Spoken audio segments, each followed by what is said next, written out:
chán phở lướt vô nôm nhầm phở Rocky Anh mới tiếp này.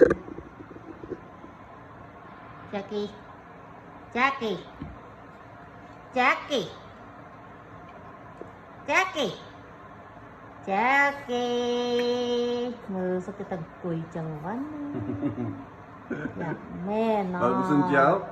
mình là chơi từ vlog liệu một tiếng đó nè Vâng, xin chào đó. anh thoát cái đai chành Mình cầm chở đó.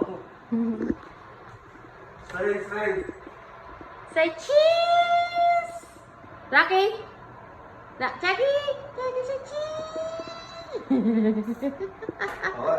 tao go damn sit Jackie sit down sit down